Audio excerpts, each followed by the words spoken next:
பசுமையான காட்டில் ஒரு சிறிய மரக்கிளையில் அமர்ந்து இருக்கும் அழகான குட்டி பறவை சிட்டு பறக்க பயந்து கீழே பார்க்கிறது. மற்ற பறவைகள் வானத்தில் உயரமாக பறப்பதை சோகமாக பார்த்து கொண்டிருந்தது. அந்த நேரத்தில் அம்மா பறவை மெதுவாக அருகில் வந்து அன்புடன் சொன்னது, நீயும் பறக்க முடியும் சிட்டு, நம்பிக்கை விடாதே. ஒவ்வொரு சிறிய முயற்சியும் உன்னை வானுக்கு அருகில் கொண்டு செல்லும். சிட்டு முதல் முறையாக பறக்க தைரியத்துடன் இறக்கைகளை அசைத்து முயற்சிக்கிறது. ஆனால் அது கீழே விழுந்து விடுகிறது. சிட்டு மீண்டும் மீண்டும் முயற்சி செய்கிறது. நம்பிக்கையுடன் செயல்பட்டது வீண் போகவில்லை. மற்ற பறவைகள் போல பறக்க ஆரம்பித்தது. குழந்தைகளே, இக்கதையின் மூலம் நாம் தெரிந்து கொள்வது என்னவென்றால், முயற்சி செய், விழுவது தோல்வி அல்ல, மீண்டும் முயற்சி செய், நீ வெற்றி பெறுவாய் என்பதே ஆகும்.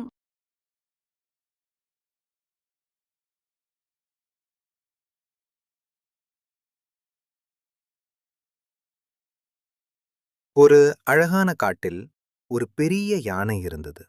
அது மிகவும் வலிமையானது, ஆனால் கொஞ்சம் அகம்பாவம் கொண்டதாக காட்டில் வலம் வந்தது. இந்த காட்டில் என்ன மாதிரி வலிமையானவன் யாரும் இல்லை.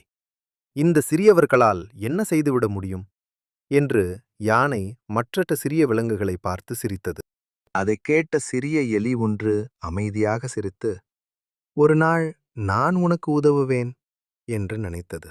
ஒரு வாரம் கழித்து யானை வேட்டைக்காரன் போட்ட வலையில் சிக்கிக் கொண்டது. ஐயோ, யாராவது என்ன காப்பாத்துங்க என்று அது மிகவும் பயத்துடன் அலறியது. அங்கே வந்த எலி தனது கூர்மையான பற்களால் வலையை கடிக்க ஆரம்பித்தது. சில நிமிடங்களில் வலை கிழிந்தது. நான் உன்னை சிறியவன் என்று நினைத்தேன், ஆனால் நீ பெரிய உதவி செய்தாய் என்று யானை சொன்னது. எலி சிரித்து, சிறியவனாக இருந்தாலும் உதவ முடியும் என்றது. இக்கதையின் மூலம் நாம் தெரிந்து கொள்வது என்னவென்றால், சிறு துரும்பும் பல்குத்த உதவும். சிறியவர்களை இகழாதீர்கள். ஒவ்வொருவரும் முக்கியமானவர்கள்.